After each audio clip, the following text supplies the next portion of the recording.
Nesta semana, a reportagem de capa da edição 222 da Revista Oeste é assinada por José Roberto Guzzo. Com o título Os Donos da Razão, o artigo mostra que poucas vezes a criminalização de opiniões contrárias foi tão neurótica como está sendo agora com os debates sobre o aborto.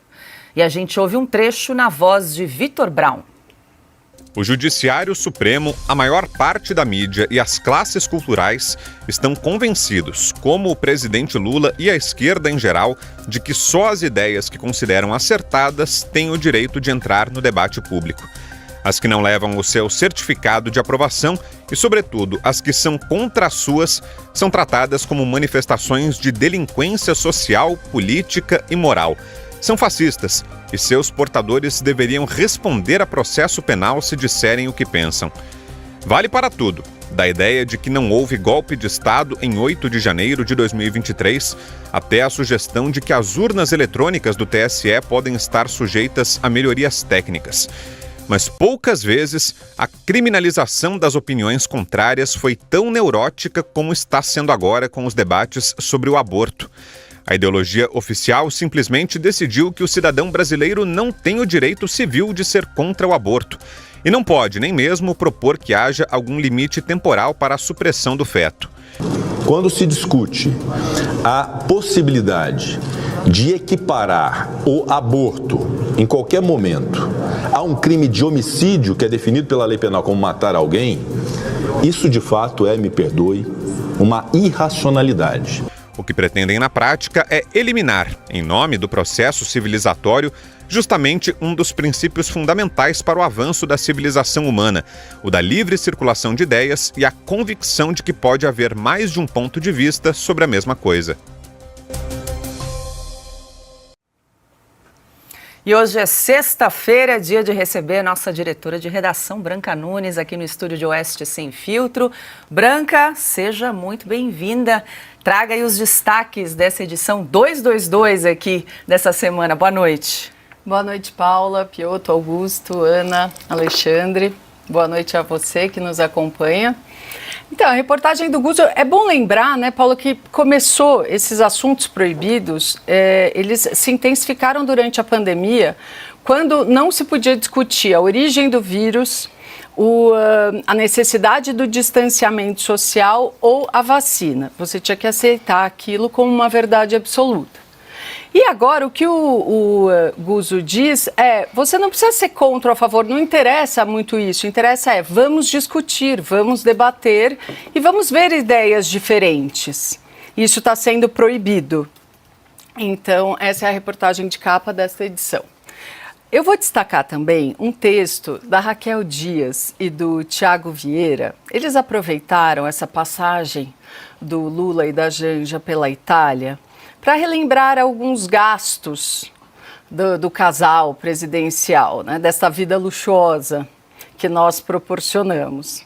Então, eles citam, além destas diárias que ultrapassaram R$70 mil nesta viagem pela Itália, a gente volta lá na posse que a Janja se revoltou com o mobiliário do Palácio do Alvorada e comprou um tapete de R$114 mil. Vale a pena citar alguns desses itens aqui de novo. O sofá, comprado sem licitação, R$65 mil. Uma cama de R$42 mil.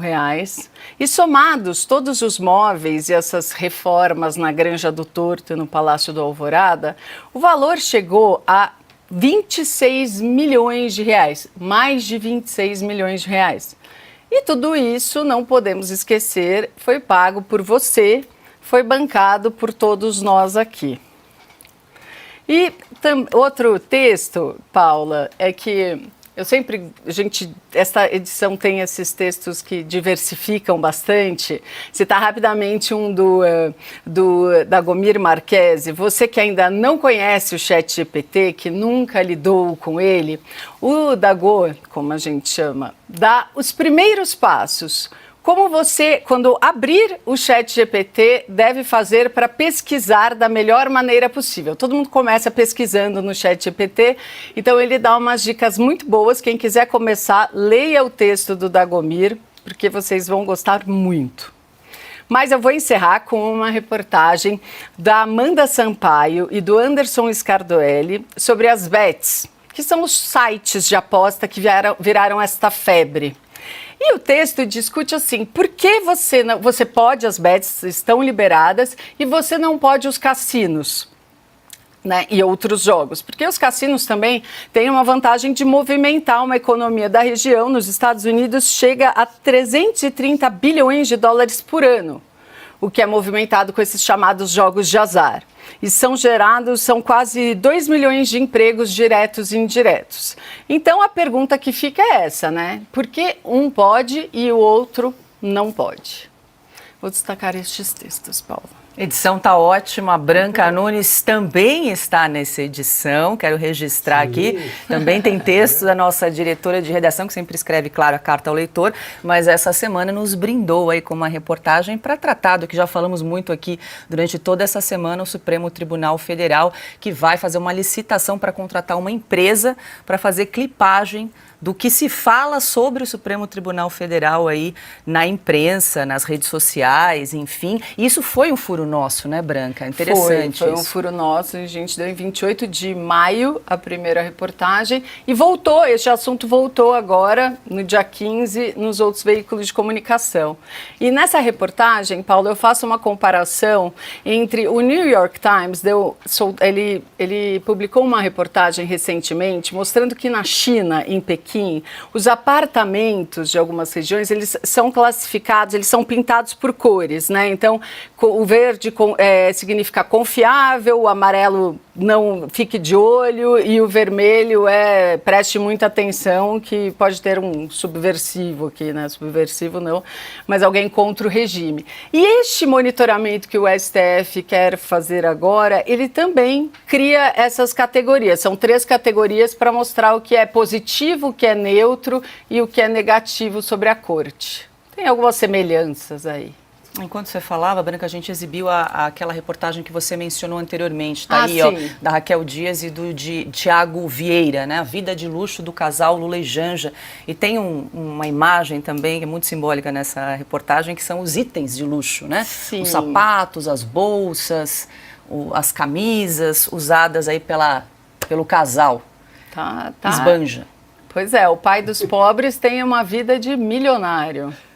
Exatamente. Bom, Branca Nunes, obrigada mais uma vez por estar aqui com a gente, trazendo os destaques dessa edição. Já fica a dica de final de semana, você que está acompanhando aqui o Oeste Sem Filtro.